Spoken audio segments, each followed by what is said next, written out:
Norman, we're also very blessed to have participating in this forum an expert on this issue, another pharmacist, Representative Harshbarger from Tennessee.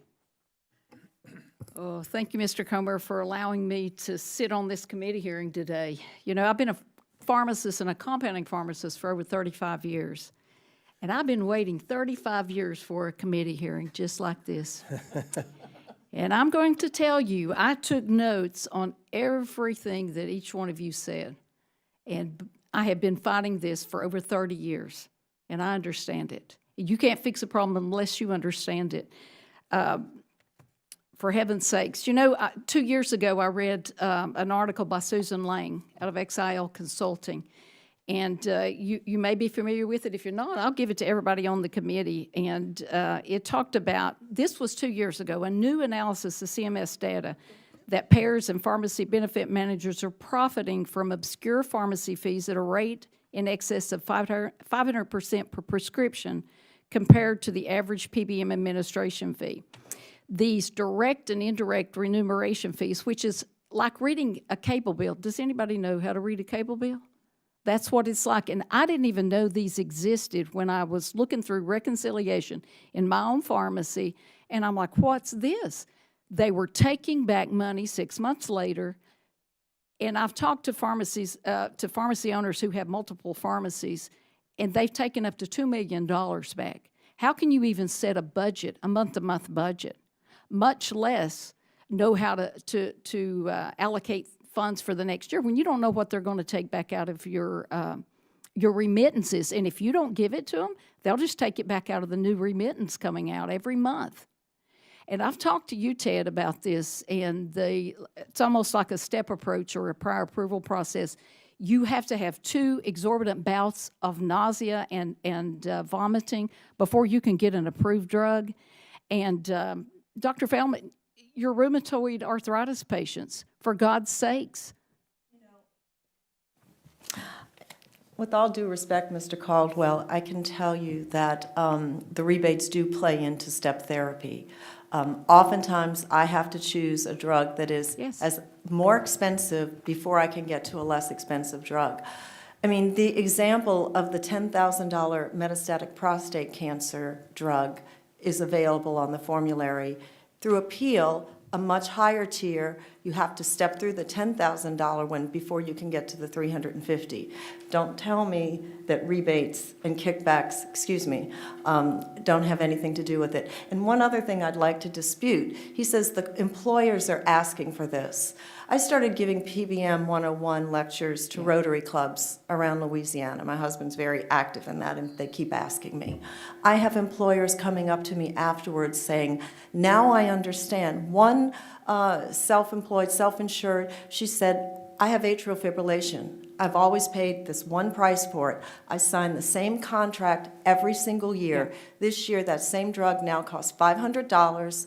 I've had to go into the hospital, get cardioverted, and now I'm on 2 other drugs. And that is because another manufacturer came in with a bigger price concession and kicked her drug to a higher tier. You want to know what you know what that's called? That's called pay to play. Absolutely. And there's no other way to put it, and I've said this over and over. And, you know, just within a year span from June to July, 2,200 independent pharmacies went out of business because of these DIR fees. I'm just getting started, okay? We're talking about vertical integration, and when you have a pharmacy to buy a pharmacy benefit manager, and they're like, oh, we're going to keep that separate, there's no problem. I knew that was a lie. I wrote a letter to the FTC when I came on board, and this is, you know, I'm a freshman like Scott and like Andrew, and I'm like, who audits the pharmacy benefit managers? You know what? I got no response. There's things, these rebates have doubled. You know, I'm looking at some other things. Ms. Jones talked about, with the specialty drugs, you're talking about these networks.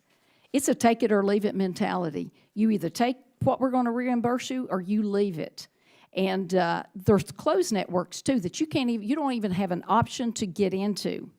And that's not to even talk about the other problems we have. I can dispense a drug and lose money every single time. Why would I do that? Why would any of these pharmacies do it? That's why you're losing. you know, you talked about the 91,500% increase. Our customer care, our patient care didn't decrease, did it? It absolutely did not. We still took care of those patients. It is a travesty, and I know my time's running out. Anybody wants, can I keep going? Oh, You're doing great. okay. And Well, we'll let, Mr. Caldwell, we'll let you respond. After everyone goes through a round of questions, we're going to allow people to respond if you yeah. prefer. Well, thank Go you. ahead. Thank you, Leader. You're precious. And welcome me back anytime. I'll come back. Why didn't I ask for oversight? You know, there's a loophole in the program that allows health plans and PBMs to pocket, and I'm reading from this article, an excessive amount of pharmacy DIR fees rather than offset prescription costs for seniors. That goes back to the insulin example. Many seniors struggle to afford those medications, but they don't experience any benefit from these discounts to reduce the cost of prescriptions at the pharmacy counter. I talked to a generic company. They have an insulin that's $140, but you know which one's on the formulary? The $900 one. That's a travesty, and you wonder why the cost of drugs are up and everybody's screaming at us.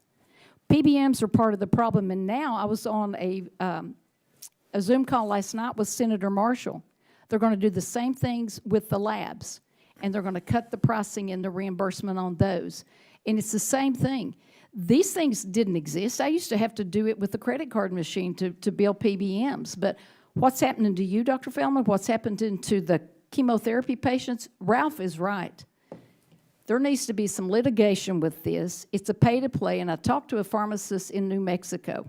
And you know what he said? I got my new Aetna contract, and it says this is your reimbursement fee, but if they do away with these DIR fees, this is your reimbursement. They already know we're after them, and they're going to skirt everything again.